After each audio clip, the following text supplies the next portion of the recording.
My name is Donald Trump, and I'm a big fan of Israel. And frankly, a strong prime minister is a strong Israel. And you truly have a great prime minister. In Benjamin Netanyahu, there's nobody like him. Shalom, Israel Republicans. I'm Governor Mike Pence.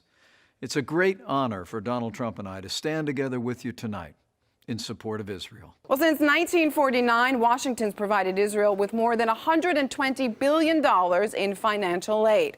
The annual donation is around $3 billion. You only get $3 billion. And I said, Brian, that's only the foreign aid bill. Look at all the other trade compacts, economic assistance, military assistance. I'm saying this to you right now. Israel gets approximately $15 billion a year from the American taxpayers. That $15 billion is $30,000 for every man, woman, and child. And people in my district are losing their pension benefits. He may be the worst thing to ever happen to Israel, believe me. Believe me. We will move the American embassy to the eternal capital of the Jewish people, Jerusalem. But I believe that Israel has a powerful stranglehold on the American government. They control both members of the House and the Senate. They have us involved in wars of which we have little or no interest.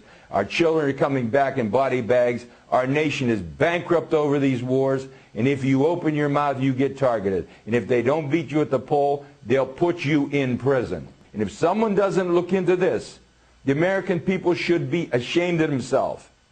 When you allow one American to be violated, you threaten the freedoms of every American. And I can't understand this, why no one in Congress is raising their voice. The revelation of Jesus Christ, which God gave unto him, to show unto his servants things which must shortly come to pass. Blessed is he that hear the words of this prophecy, and keep those things which are written therein. For the time is at hand. Behold, he cometh with clouds, and every eye shall see him, and they also which pierced him, and all kindreds of the earth shall wail because of him. Even so, Amen. I am Alpha and Omega, the beginning and the ending, saith the Lord, which is, and which was, and which is to come, the Almighty. I know thy works, and tribulation, and poverty, but thou art rich, and I know the blasphemy of them which say they are Jews, and are not, but are the synagogue of Satan, synagogue of Satan, synagogue of Satan, synagogue of Satan. There is a special antagonism between the Talmud and Jesus. The Talmud attacks him everywhere it can, even his mother. Mary, the Talmud says, was a whore who mated with carpenters. She who was the descendant of princes and governors played the harlot with carpenters. It naturally followed that the scribes declared Christ to be a bastard. In its article on Jesus, the Jewish Encyclopedia says that Jewish writings defame Christ. It is the tendency of all these sources to belittle the person of Jesus by ascribing to him illegitimate birth, magic, and a shameful death. Jesus, according to this article, was considered one of the 3 worst enemies of Judaism who came to an ignoble end. The Talmud says they subjected him to 4 deaths: stoning, burning, decapitation, and strangling. The Talmud also says he is now in hell, punished with boiling hot excrement.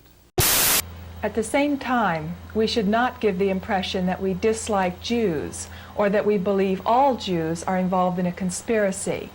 Instead, we should make it clear that what we are concerned about is the general trend toward Jewish domination of our society and the problems such control creates.